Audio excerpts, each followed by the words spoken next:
Good morning. So we're going to start today in chapter 11.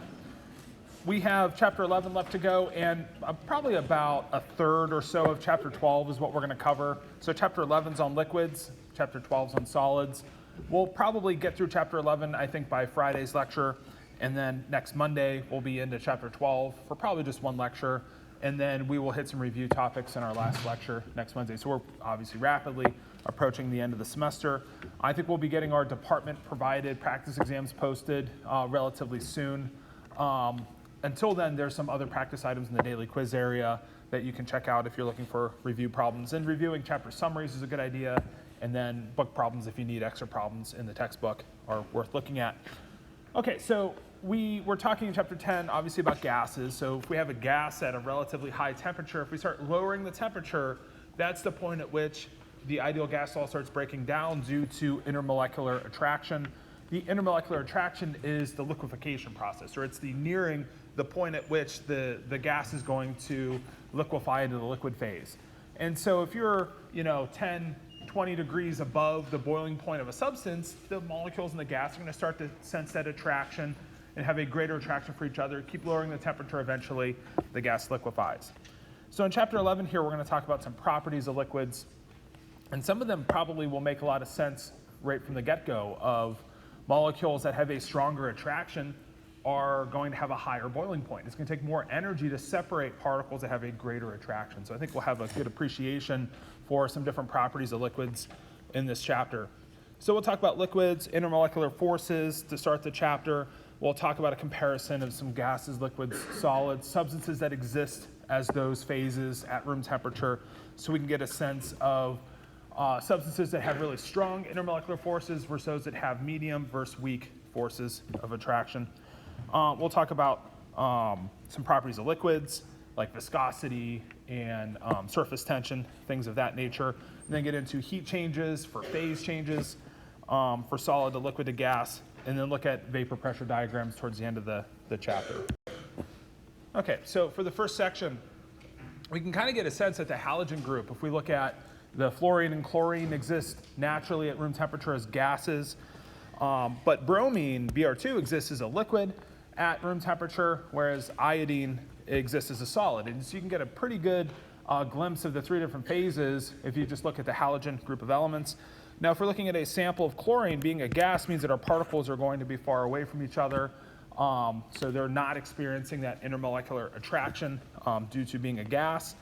Bromine is experiencing intermolecular attraction because those molecules are closer together, but they're not sort of frozen, they're not stuck. The molecules are still tumbling. Bromine would be a liquid at room temperature and not a solid. And then I2 is going to more or less lock, but not lock. The molecules are still going to be vibrating and moving, and they're not going to be sitting exactly still, but the iodine molecules aren't really tumbling around each other, and so I2 is a solid. Now you might wonder, well, why is it that fluorine and chlorine are gases at room temperature, but bromine's a liquid, and I2 is a solid? Well, the 50-cent explanation, the really easy explanation is, well, that's just what their boiling points indicate. That iodine just has a high boiling point and melting point. Bromine has an intermediate boiling point and melting point, and fluorine and chlorine have really low boiling points and melting points. But that doesn't tell you why they have those boiling points and melting points and why they differ in melting points and boiling points. Well, if you just think about attraction, you can probably gain an appreciation that I2 has to have, of these 3 and 4 if you count fluorine, not on the slide, that I2 has to have the strongest intermolecular forces of attraction. And then chlorine and fluorine have to be on the weaker side.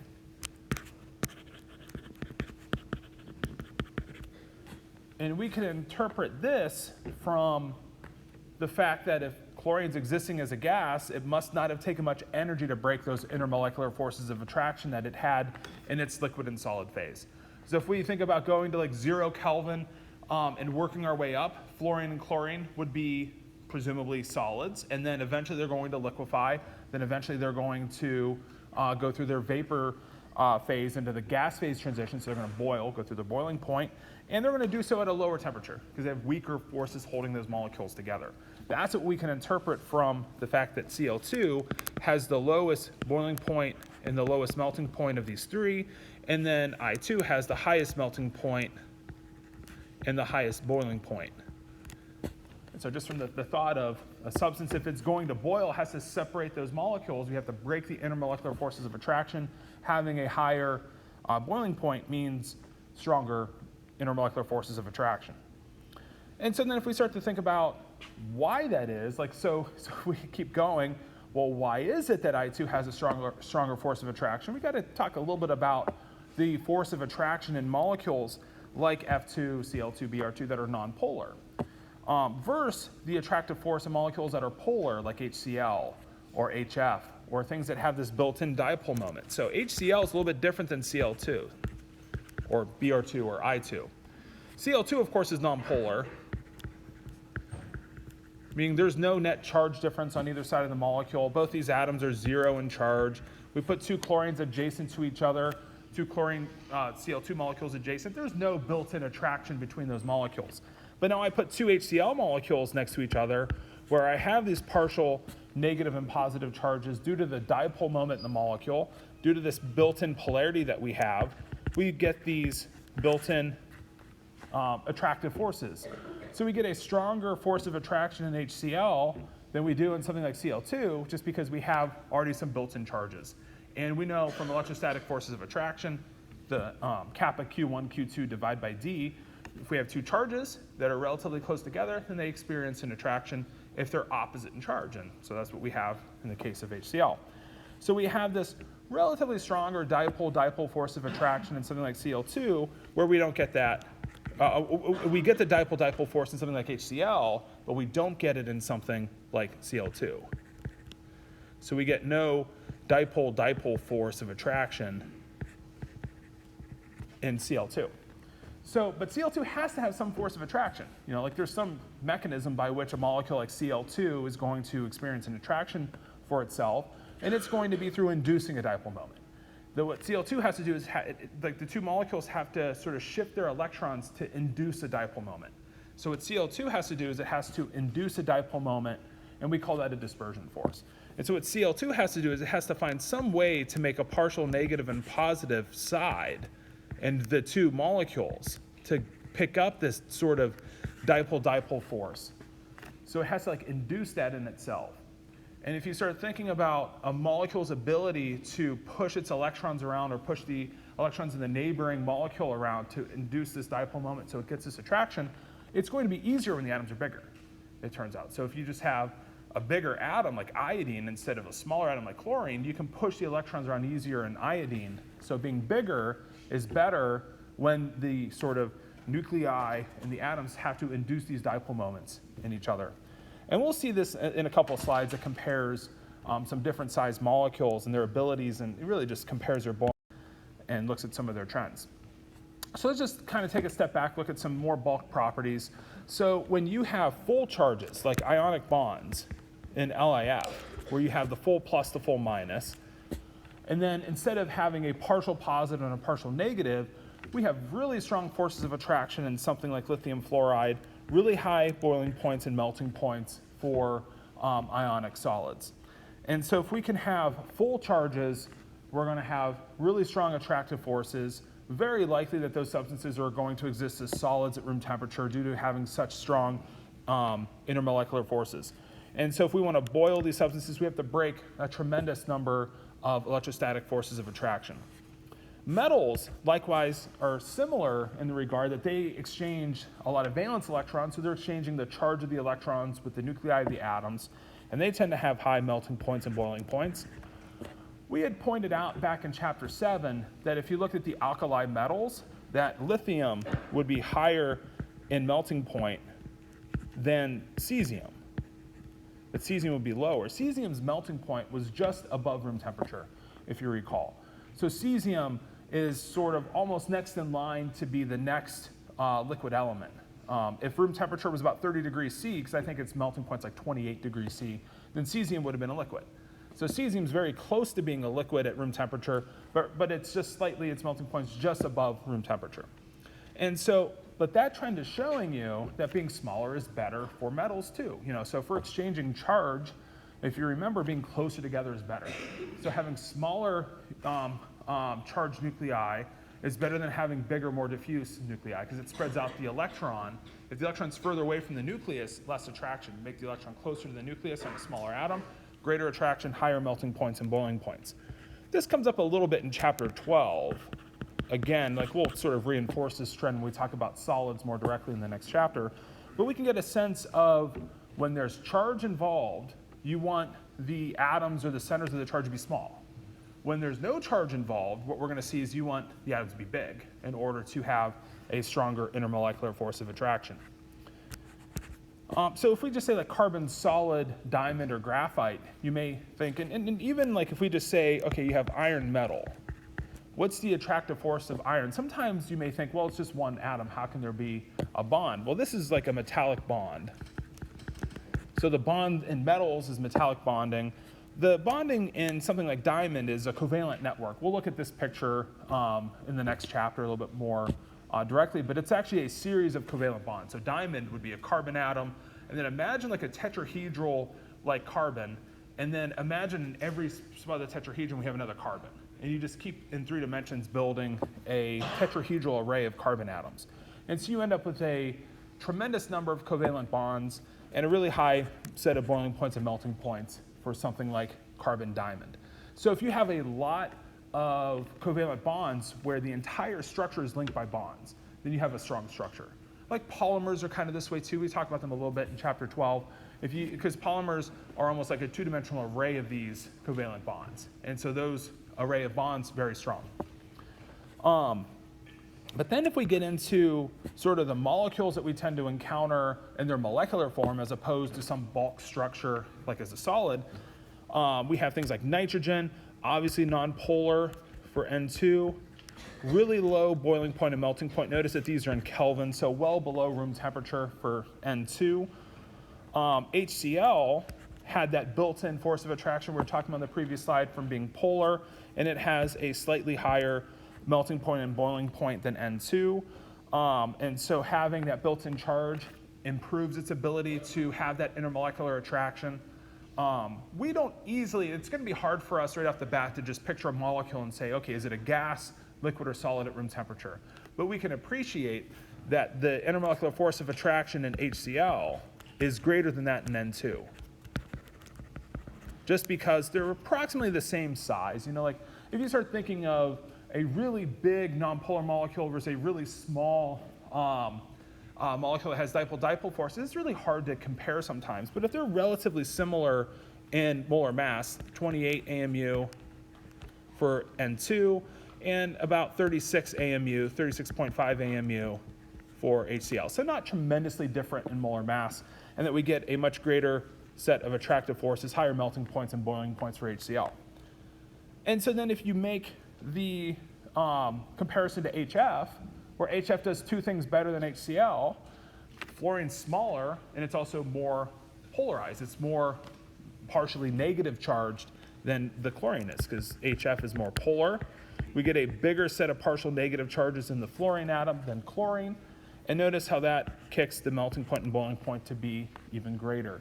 And so we can sort of predict that HF then would have the greater intermolecular force of attraction due to being more polar and also being smaller, because being smaller is also better because those charges are getting closer together. Therefore, 2 adjacent HFs would be harder to separate, having higher melting points and boiling points. Now, if you notice, the HF, its boiling point is still coming just a little bit lower than room temperature. So HF is actually still a gas at room temperature. So we still haven't even approached being a liquid at room temperature with something like HF, despite it being polar. So we're still like having a substance that, that is boiling below room temperature. So again, it's hard to predict gas, liquid, or solid, but we can predict trends of strengths of intermolecular forces. The HF has a stronger set of intermolecular forces compared to HCl.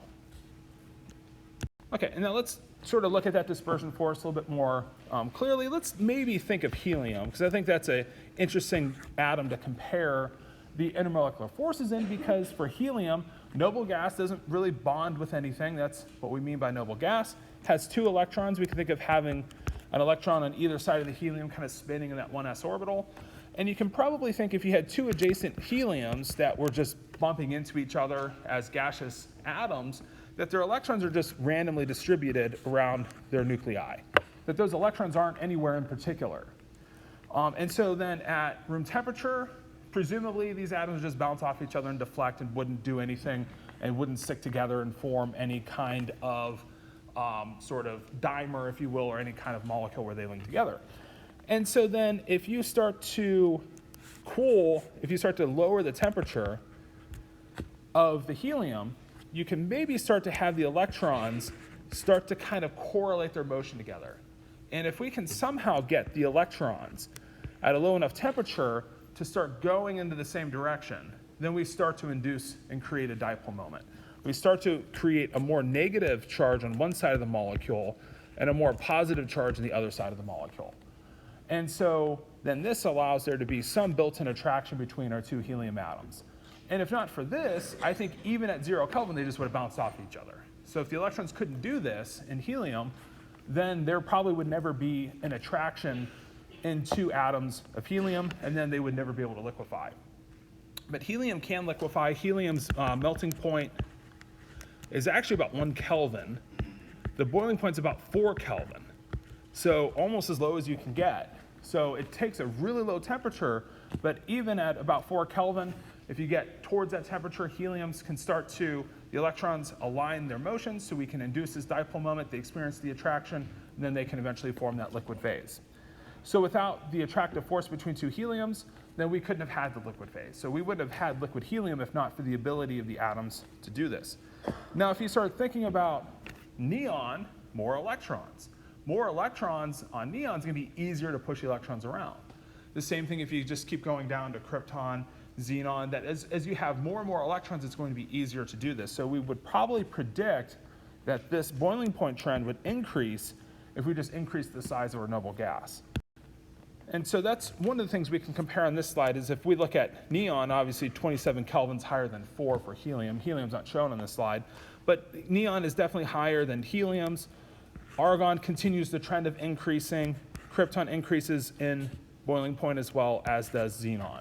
So we increase in the boiling point of our noble gases with size because those electrons are easier to induce at dipole moment. So instead of having just 2 electrons we're trying to induce, if we have 10 or 18 or 36 electrons or more, it's going to be easier to induce that dipole moment with more electrons. And then another thing that becomes easier is if we were to separate, instead of have one atom, have 2. Having 2 atoms just kind of stretches out the electrons. Even if you think about the bonding pair electrons, really spreads the volume of those electrons out such that if you're picturing having something like Cl2, which has a molar mass of about 71 AMU, that if you have this molecule here, that you have about, how many electrons do we have? 17 times 2, 34 electrons total for the entire molecule that you have to distribute. And then if you have 2 adjacent Cl2s, that you can sort of think about all these electrons' ability to push each other around to induce a dipole moment. And so having this arrangement versus having, let's say, the noble gas like krypton, like let's also look at the molar mass. So 71 AMU for Cl2, krypton's molar mass is 83. So having slightly more mass with krypton, 121 Kelvin, having slightly the same mass, actually a little bit lower mass, but spreading those electrons out allows Cl2 to have a higher boiling point. So having the same molar mass but 2 nuclei is better than 1 nuclei, because the second nuclei spreads those electrons out. It's going to be easier for these electrons to induce that dipole moment, to pick up that partial negative and partial positive side so we can have that built-in attraction. So having more nuclei is better for the same size, and so having more nuclei increases the melting point. So another trend is if we were to compare hydrocarbons and say, okay, let's look at 2 different isomers of the same formula. Well, I guess that's what an isomer is. But if you look at, so what we call normal pentane is straight chain pentane. And so that's where we have 5 carbon atoms all in linear sequence with each other. And so that molecule has a boiling point of 309 Kelvin. And so then another isomer of pentanes called neopentane. This is where we have a central carbon, and then we have CH3s off that central carbon. So if you notice for neopentane, you don't need to memorize the name or anything, but if you notice for neopentane, the formula is still the same. It's still 1, 2, 3, 4, 5 carbons, and then still 12 hydrogens.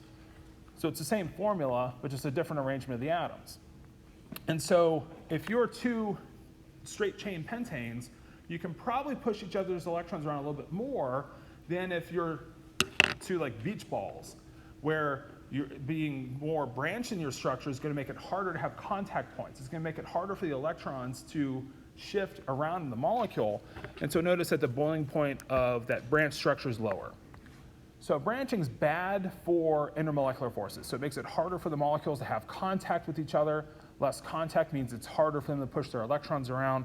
So it's sort of like having these two sets of electrons. It's going to be harder to push the electrons around in two adjacent molecules if they have like a ball structure as opposed to having a straight chain linear structure. So if you have a more elongated structure, these two molecules can induce a dipole moment more easily in each other, and they can start to wrap around each other too. If you have really long hydrocarbons, that's actually really good for intermolecular forces because they can almost wrap around each other, more easily induce those dipole moments to have those intermolecular forces of attraction.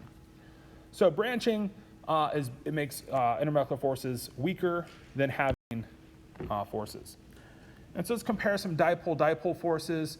And so this is just looking at the molecule acetonitrile, which is CH3CN. Again, you don't need to know the name, but the Lewis structure of this would look like CH3 and then C triple bond to N, where nitrogen has one lone pair of electrons. And so in this molecule here, nitrogen is sort of one of the 3 or 4 most electronegative elements. We have nitrogen, oxygen, fluorine, and chlorine being the most electronegative elements. So we have a dipole moment pointing towards a nitrogen partial negative charge on that side of the molecule. So we have these built-in positive, negative charges of attraction between the nitrogen's negative charge and the carbon's positive charge. And so within solid and liquid CH3CN, we have this dipole-dipole force of attraction. And so when molecules have the built-in charge of attraction, they don't need to induce a dipole moment. They still can, like most molecules we're going to see have a dispersion force, meaning they can induce a dipole moment in themselves in addition to having that dipole-dipole force of built-in attraction that they have based on the molecules being polar. So whenever molecules are polar, and it's important that we kind of go back to the concept from chapter 9 of the molecule has to be polar to have this dipole-dipole force, not just the bond. So we have to look beyond just bond polarity. But in terms of CH3CN, the molecules are polar. So that would be a polar molecule, so they would have this built-in dipole-dipole force of attraction in addition to some dispersion forces. So we're going to go through a bunch of examples, and we'll summarize, look at some more examples. So this slide here compares 4 molecules that are relatively similar in atomic weight. One of the things you want to do when you're comparing trends of intermolecular forces is not compare big and small molecules. We're going to see that we need to kind of compare apples to apples in a way. If we go to big molecules, they're going to have a greater dispersion force. So we have to sort of try to have something in common. These molecules are all about the same molar mass. So we have propane, which is C3H8, so 3 carbons connected together. And then if we replace the central carbon with an oxygen atom, that's dimethyl ether. And so that would be CH3O, CH3. And so then we go from having a nonpolar molecule for propane to having then a polar molecule for the dimethyl ether. And I think we can predict that having that central oxygen, we're going to have these dipoles pointing in towards the oxygen, definitely a polar molecule. And so we should be able to predict that CH3O, CH3, the dimethyl ether, is indeed polar.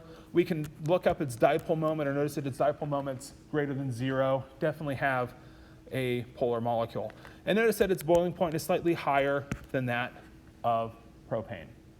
And so we add to the energy it takes to separate dimethyl ether molecules by picking up that dipole-dipole force of attraction. And so then if we change the structure of the molecule to have a CH3 and then C double bond O to H, that this group here is just particularly polar as well, that we have a polar oxygen, partial negative, partial positive, and then it's actually more polar.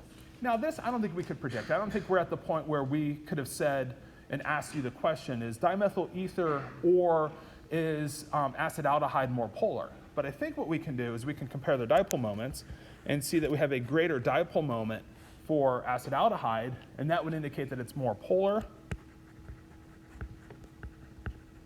than dimethyl ether, and therefore its boiling point is also higher as a result.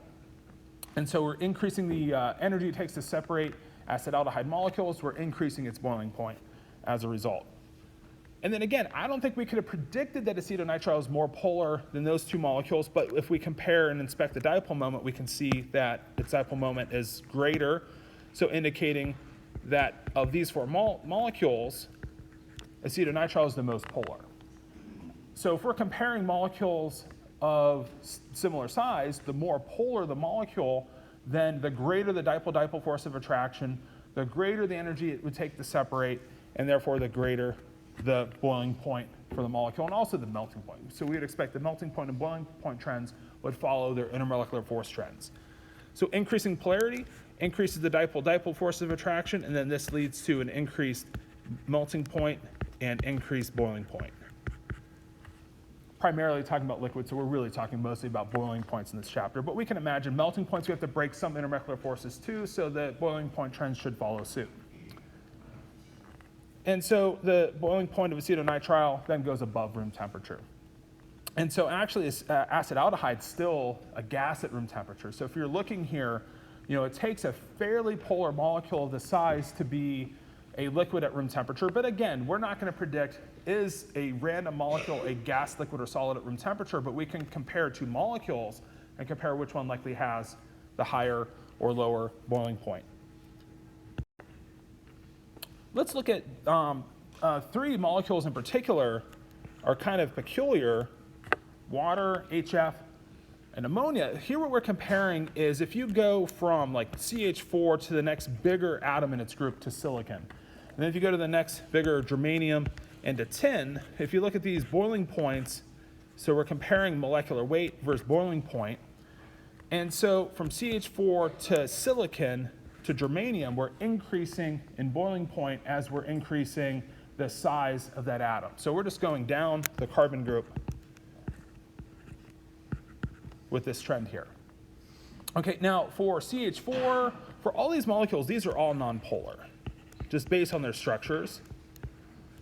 Because they're tetrahedral, they have to be nonpolar. And so if you remember, even if the CH bond were more polar, it's not a particularly polar bond, but if it were something like CF4, something where the bond's polar, we still would have a nonpolar molecule. So based on the geometry here, these are nonpolar. And so as a nonpolar molecule becomes bigger, it should be able to more strongly be able to induce that dipole moment, and we should have expected this trend exactly as we see it here, that we should have an increase in boiling point due to an increase in that ability to induce the dipole moment to have a greater dispersion force. And so our boiling point trend for these is just increasing dispersion forces, exactly as we would have expected. And so then if we look at any of these other trends, let's look at the HF, because we've already kind of talked a little bit about HF to HCl, that this difference here, we've already kind of talked about HF being more polar, being smaller, made it have a stronger force of attraction. But then if you compare HCl to HBr to HI, why does it go up?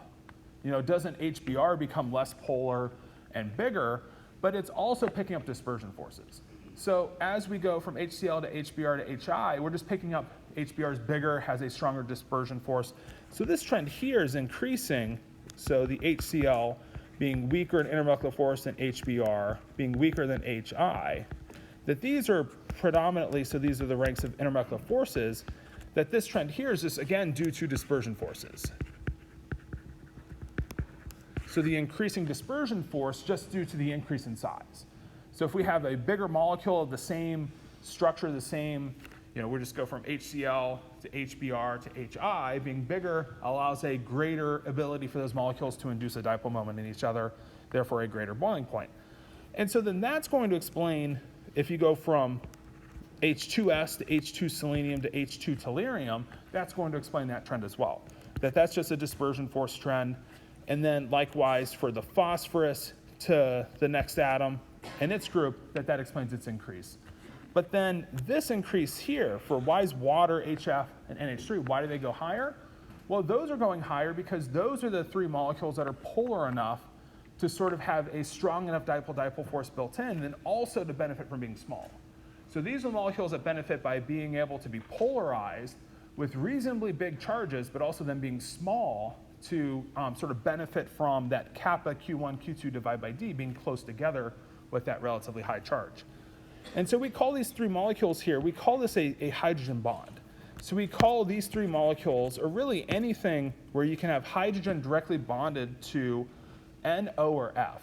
So anytime you have hydrogen directly bonded to oxygen, what this does is it creates a partial negative charge that's high enough on a small enough atom to have an especially high force of attraction. So force of attraction, kind of like an electrostatic force of attraction. So you're thinking the partial negative charge is relatively high, and so then the partial positive charge is also relatively high. The magnitude of that charge is high, so that we get the atoms also being small. Like we want hydrogen to be the atom with that positive charge because it's the smallest atom we can have that's forming bonds with other atoms. And so we're doing two things with these molecules. We have the positive charge on a small atom and the negative charge particularly high. And again, like O and F and nitrogen, those are relatively small atoms as well. So we're putting, relatively speaking, high charges on small atoms, especially strong forces of attraction. So NH3, same thing, and then the same thing for HF. And so these molecules here, especially strong forces of attraction, where they go higher in melting point and boiling point despite their decrease in size. So I was just going to say one follow-up is, if you think of nonpolar molecules becoming bigger would increase their melting point. So H2O to H2S, if the molecules were nonpolar, would have increased in boiling point. But water's higher because it has a built-in dipole-dipole force, small atoms involved. So as size increases for nonpolar melting point and boiling point increases, but for polar molecules it's better. Yeah, so polar molecules, it's kind of like lattice energies. If you remember, like LAF was stronger in lattice energy than like cesium iodide. It's the same idea. So being smaller is better when we're exchanging charge. And then being bigger is better when when we have to induce that charge. Okay, so the hydrogen bond is where we have a H bonded directly to N, O, or F. Then we are going to have this hydrogen bonding force of attraction within the sample of that substance. And so a few examples, of course, are H2O, ammonia, and HF. And for fluorine, that's really the only example because there's no other molecule that has that fluorine can have with hydrogen. So you can have a molecule like CH3F, but this doesn't hydrogen bond because we need H to be directly bonded to the fluorine. If you look at the structure here, you have the hydrogens directly attached to the hydrogen, then a fluorine, so this can't hydrogen bond. We need a molecule like ethanol or methanol. So if you have something like methanol, here you have hydrogen directly bonded to oxygen, then it can experience this hydrogen bonding force of attraction. If you have something like CH3NH2, this also can hydrogen bond because we have hydrogen directly attached to nitrogen. And so that's what we need to have the strong force of attraction. We need the small atom of hydrogen bonded to NO or F, the three most electronegative elements that are also the smallest. Chlorine doesn't fit the bill. If you notice here, there doesn't really seem to be anything especially weird about chlorine. You know, like sometimes you may think when we talk about electronegativity, it's NOF and then Cl are the four most electronegative elements. N and Cl are about the same, but chlorine's bigger. Being bigger, if you notice, the melting point of HCl, or boiling point of HCl, which is right here, it's not like off the chart. There's nothing abnormal that we can't explain with HCl that we can't explain with the other molecules.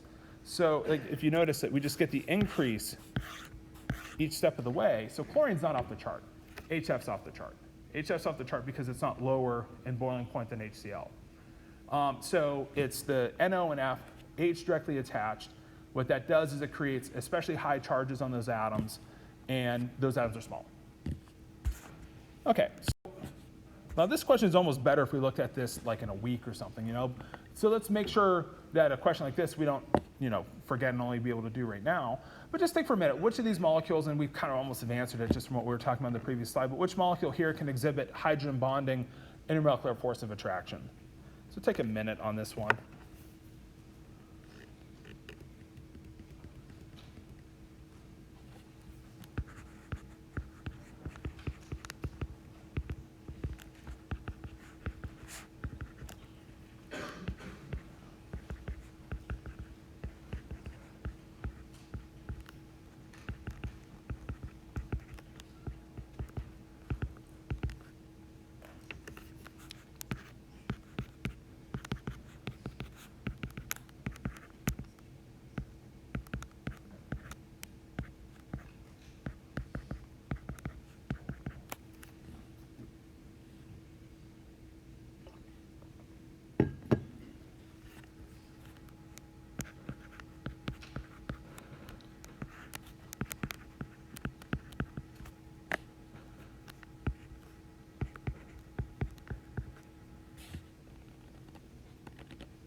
I mean, from what we just talked in the previous slide, I think it's probably super easy that I would imagine most of us are agreeing that the answer to this question would be ethanol.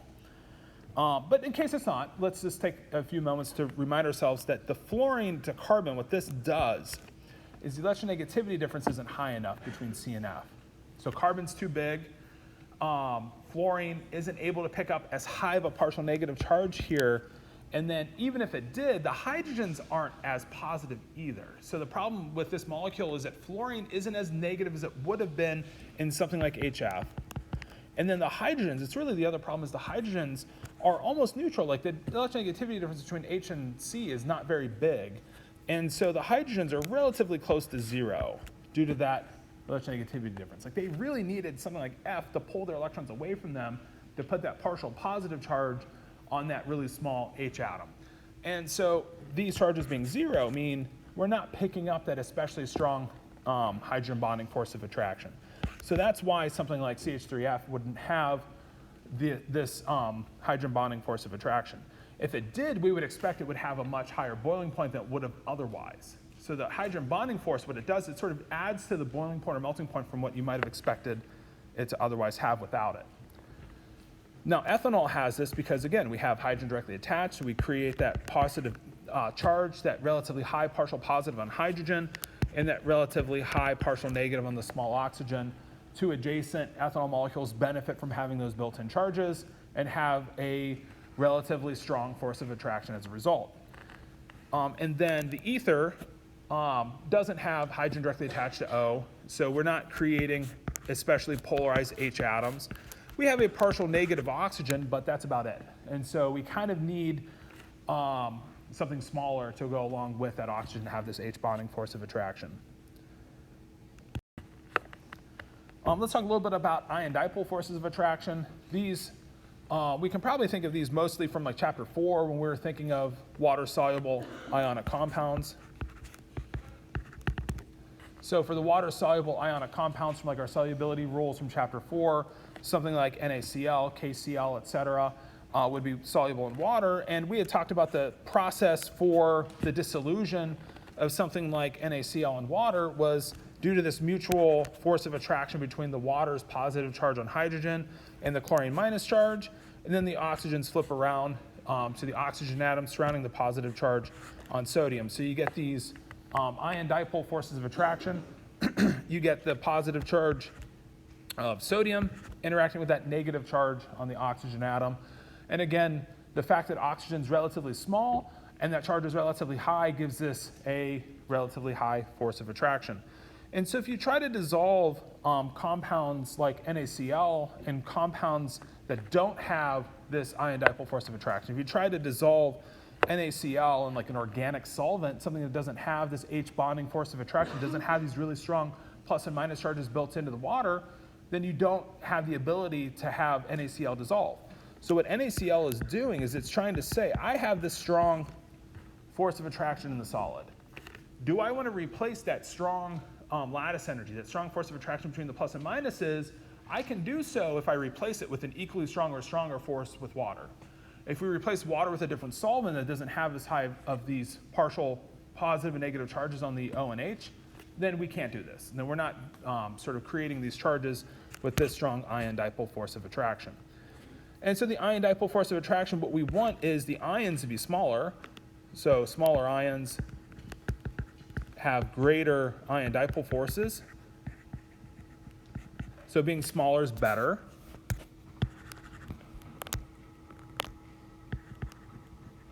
So anytime we're talking about the attractive force between two charges, being smaller is always going to be better. And then for the solvent, we want it to be more polar, and we want it to H bond.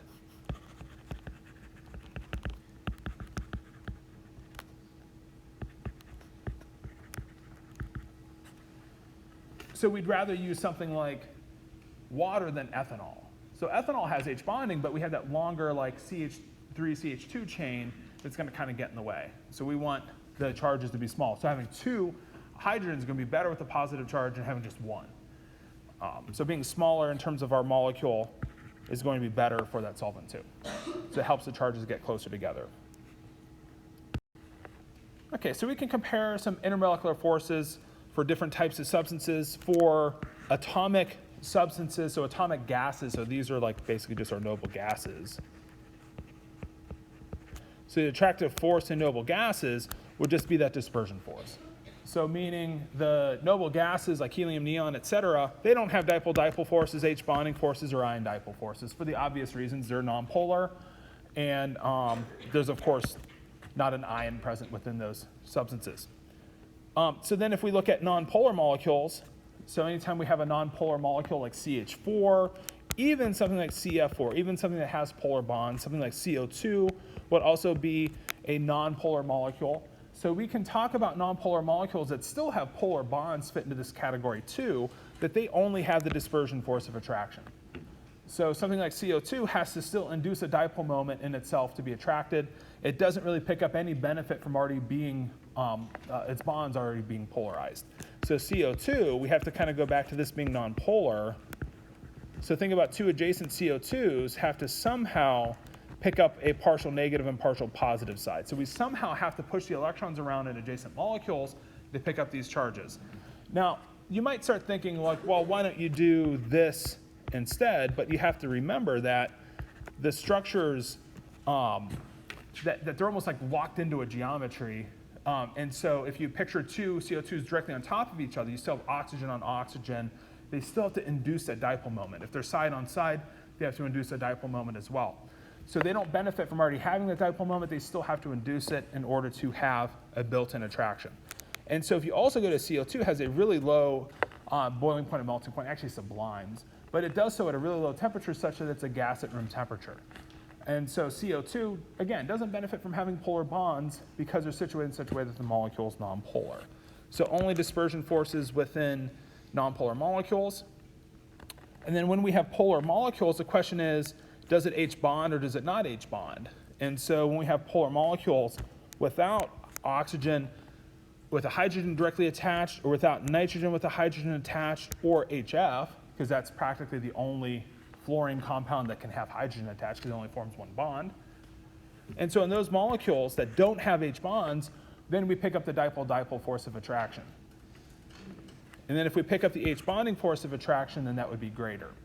So the comparison would kind of go like this. If you're comparing three molecules of the same size, but one of them's nonpolar, one of them's polar but doesn't H bond, and then one H bonds, the one that H bonds is going to have the higher melting point, the higher boiling point. So we're going to have stronger forces of attraction the more of these forces of attraction we have. And then lastly, we have our ionic solids dissolved in polar liquids. I think this chart's a little confusing. I actually think you can picture having the dipole-dipole force of attraction and H bonding force, meaning if you have like NaCl and water, you still have bulk water, so you still have water that can H bond and have a dipole-dipole force of attraction, and of course has dispersion forces, can always induce a dipole moment in itself, and then you pick up that ion dipole force of attraction. So I don't know why they don't check mark these two boxes in the book, but I would go ahead and imagine that something like water with an ionic compound dissolved in it has all four of these forces of attraction. and so therefore would have the greatest sort of set of properties of strengths of attraction. So I think what makes sense to do is try to compare and look at some differences of molecules that are relatively similar in size and have something slightly different. Like for example, 1-propanol is the propane, but with the one of the hydrogens replaced with the OH group. And so then if we compare that with acetic acid, where the difference with acetic acid, relatively similar, it's actually the same molecular weight. We have CH3, C double bond O, and then OH here. That what we do with acetic acid is we have 2 oxygens here that become partial negative charged. And then we pick up that partial positive hydrogen, where in 1-propanol, we have just 1 oxygen atom picking up that negative charge. So we go from having 2 centers of negative charge in acetic acid compared to just 1 in 1-propanol. And you can see that the boiling point's a little bit higher for acetic acid. So having more negative charges in your molecule is better than having fewer. So having 2 sets, and the benefit for acetic acid is it can form sort of 2 hydrogen bonds with an adjacent molecule instead of propanol, which can form just 1 hydrogen bond with a molecule. So we get more, the capabilities of forming more or stronger hydrogen bonds with more centers of charge in our molecule. So if we can have 2 oxygens with a negative charge instead of just 1, that's better. This trend here actually looks at a wide range of molecules that are all fairly similar in size. And so let's actually start on the smaller side in terms of, or start on the lower melting point side.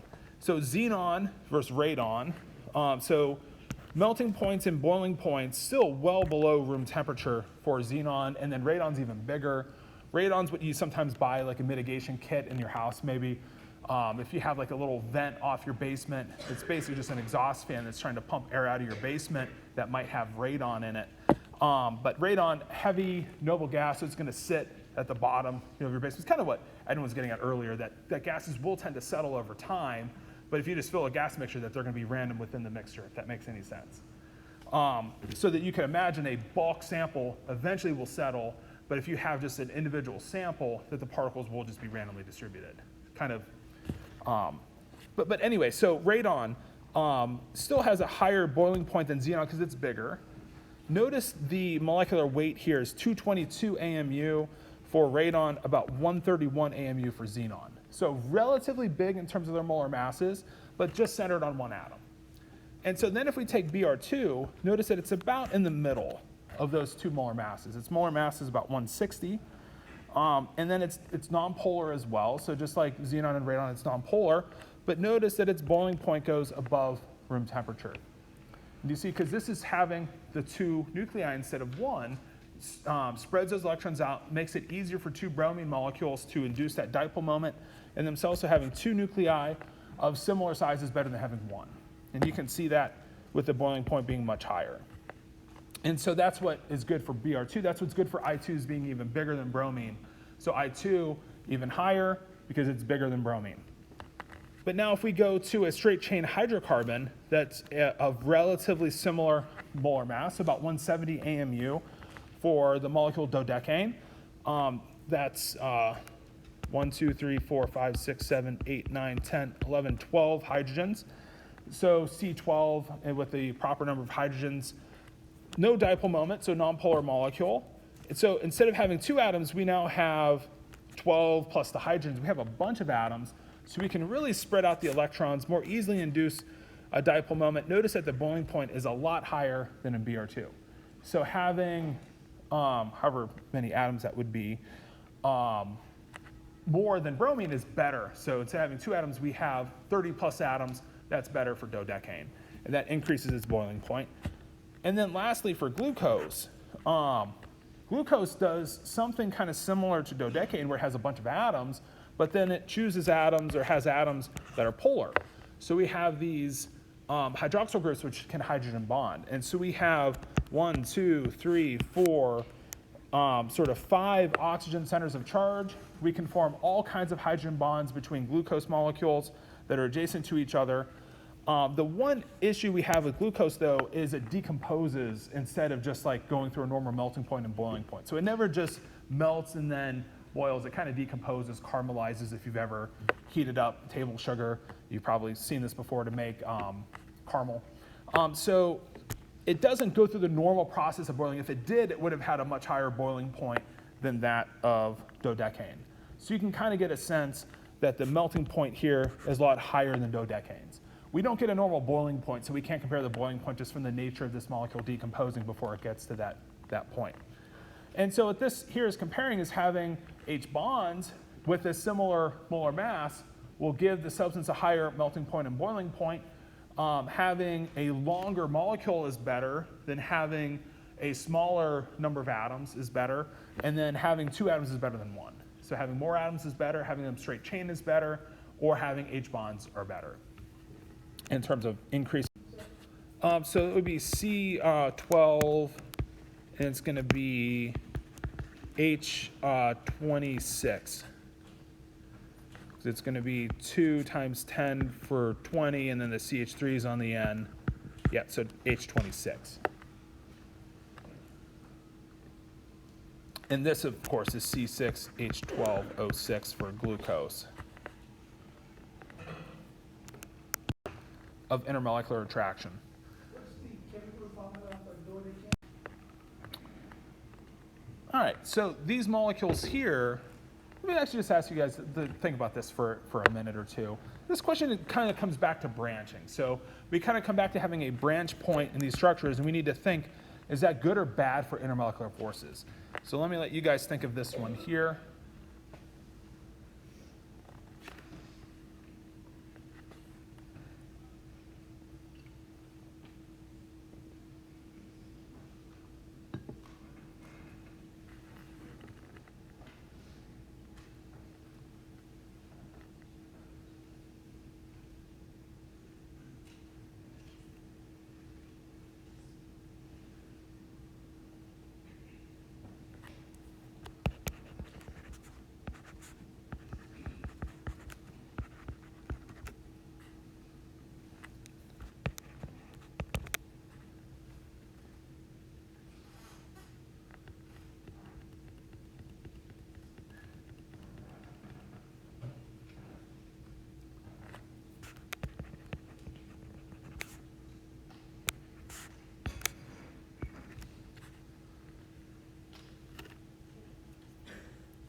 Well, let's talk about this one. So if we were looking at the oxygen being more polar, and so we may have been rolling out the NH2s just from being nitrogen, less polar, likely going to have a lower boiling point. I don't know if I reinforced this at all when we looked at with this slide with water, HF, and ammonia, but water is actually higher in boiling than HF. I pointed out earlier that HF's boiling point is still below room temperature. And H3's is actually a fair bit below room temperature still, but it's higher than we expected for like pH3. This is higher than HCl, and this is higher than H2S. So that's what's especially strong about their H bonds. That's why it's still important to recognize them having H bonds. But then water is especially good because it forms 2 H bonds in water compared to just 1 in HF. So picking up that second H bond for water was really important for it. But then having 3 H bonds for ammonia wasn't especially good because the NH difference electronegativity just wasn't big enough. So NH3, if it could somehow have been more polarized, maybe that third H bond would have been better. But for water, it kind of was happiest, 2 H bonds, relatively polar differences between the H and the O. This is hopefully just getting us to see that the ammonia is not as electronegative, but then the branch point is bad. So the branch point weakens intermolecular forces, is going to lower the boiling point. So we're going to get a lower boiling point for the branch point, so our highest one's for the straight chain. So the straight chain hydrocarbons will always have a higher melting point and boiling point compared to the branched hydrocarbons. Okay. And so, Why are we writing the CH3, CH2, and OH separating C4H plus O, like you mentioned for the dodecane? let's do this. All right, we'll wrap up. We'll talk this one-on-one about this. Okay. We'll see you guys on Friday.